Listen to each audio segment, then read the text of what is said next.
In the first part of this discussion of Jezebel, I said that a man had called me Jezebel and told me I was wicked and evil and a lot of other things. So I want to talk about people who really are immoral. And that, of course, is Christians. Please hear me out.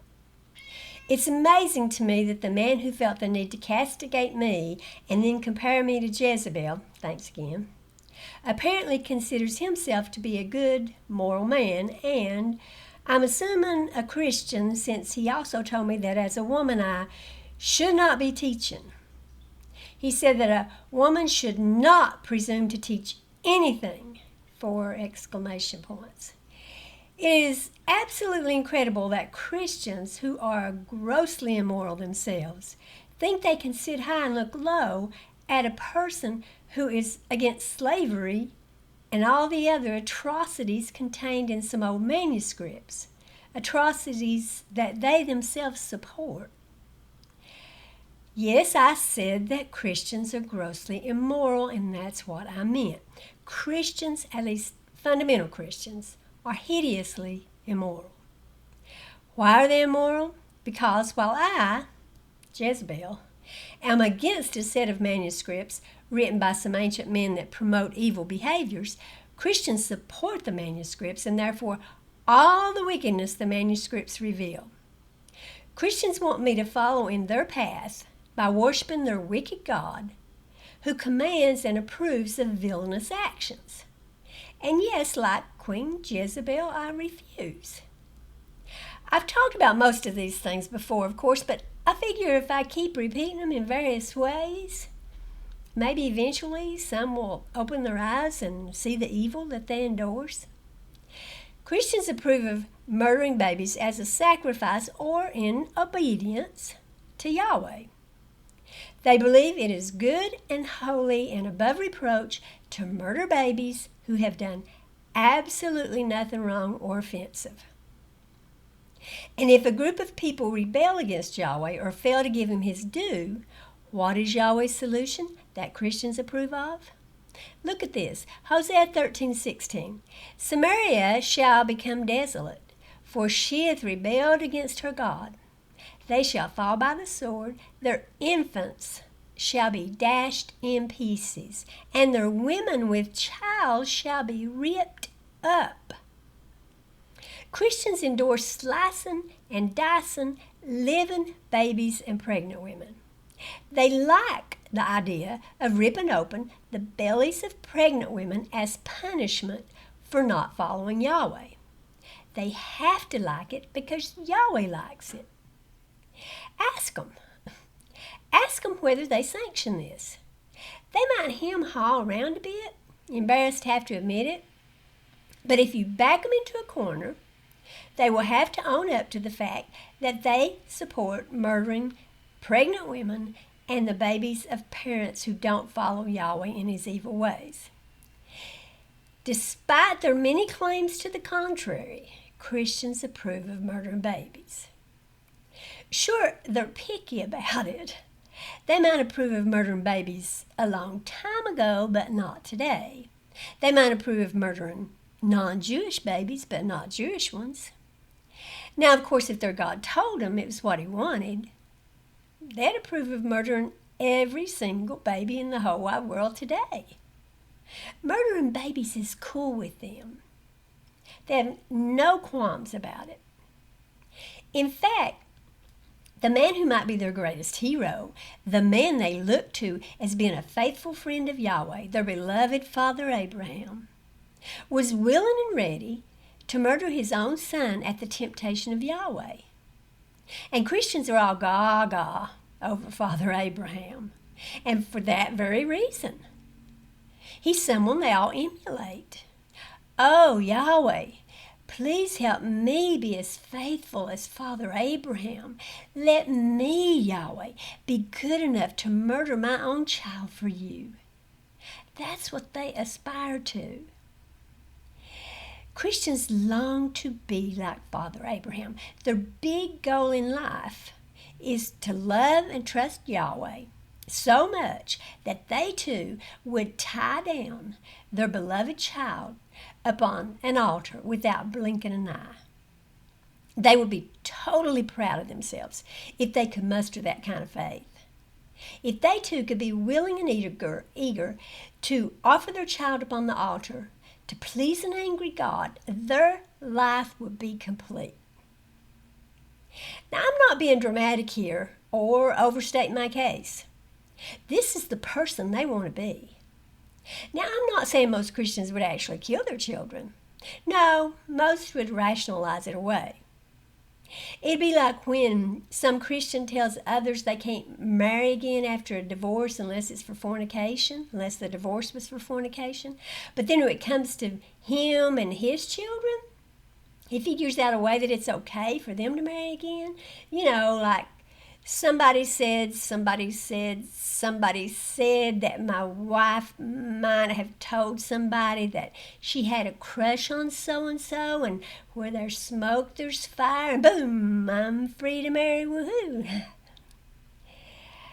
I don't understand why these people don't treat someone like Andrea Yates like they do their father Abraham. Andrea actually went through with murdering her babies. Of course, they'd say Yahweh would never actually want somebody to go through with it, that he was just tempting Abraham. Oops, testing. No tempting, even though it says tempting and the words tempt and test are the same. No, Yahweh would never really want you to kill your own children. Your neighbor's children, yeah, them he really wants you to kill. And if a man's own 13-year-old son is disobedient, eats too much, drinks too much, Christians believe a good punishment is to take the young boy downtown to the elders of the city and have him stoned to death. Can you believe Christians who act like they have some special knowledge of what's good and what's evil approve of this as a punishment? They do. Oh, and if a man's brother or even his wife or mother suggests that he go worship a god of another nation, then by all means kill the brother. And in this case, the man's hand has to be the first one upon his brother to put him to death. Christians think it's good and holy to sell one's daughter into slavery. They also believe it's moral and godly to buy or steal children from their neighbors and use the children as slaves. They think it's wonderful to treat these children as one's own property, to be bequeathed to one's own children, at least one's own children who haven't yet been sold, as slaves forever. Christians approve of stealing land and gold and jewels from their neighbors. They think it's okay to pretend to borrow the gold and jewels as if they're going to return them, although the devious plan is to run off with them. Finally, many Christians approve of endless torture for anyone who doesn't believe in the documents they believe in. And even if people do believe in those documents, if they do believe they came from the Christian God and they even try to follow them, but they don't follow them correctly, or maybe they tell a lie and don't repent, fundamental Christians approve of Yahweh's plan to burn these people forever. No ending to the pain and suffering at all. They think this punishment is perfect for someone who simply tells a lie. And it doesn't matter whether the Bible even teaches eternal torture. These Christians think it does. And because they believe some man they don't even know said so, they latch onto it and proclaim everlasting burning to be proper and appropriate punishment for telling a lie. And I am supposedly evil because I am against all of this wickedness. As any sane person would be, I consider these behaviors and concepts to be outrageous and crimes against humanity. And Christians don't like that. They want me to approve of child sacrifice, slavery, and all the other atrocious acts and threats in the Bible, just as they approve of them. I say it's evil to murder babies, they say I'm evil for saying it's evil to murder babies. No, of course they don't say it in those exact words, but it's the meaning of what they say. They would probably like to pretend those evil passages aren't in the Bible and wish they would never be brought up again. They want to pretend the villainous Yahweh is all about blue skies and rainbows and sunbeams from heaven.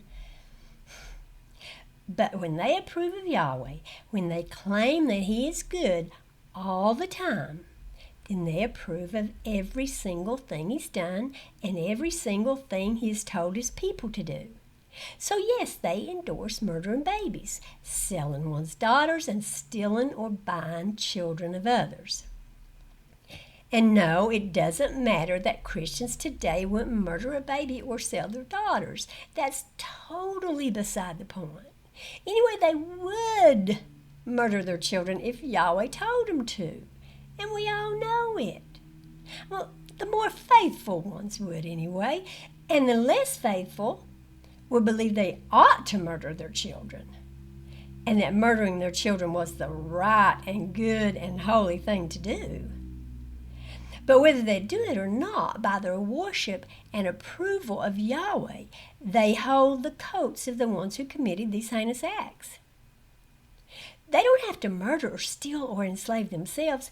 They are guilty by association. They are guilty because they approve of and consider good the evil ways that Yahweh and His followers have practiced.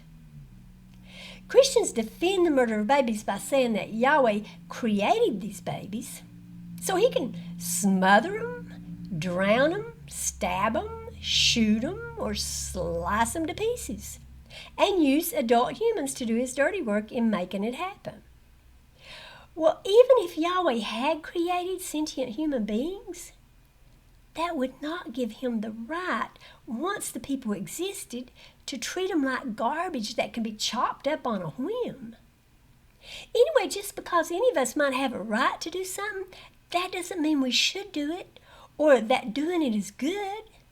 You have a right to dress your 2-year-old child in a suit and tie every day of her miserable little life.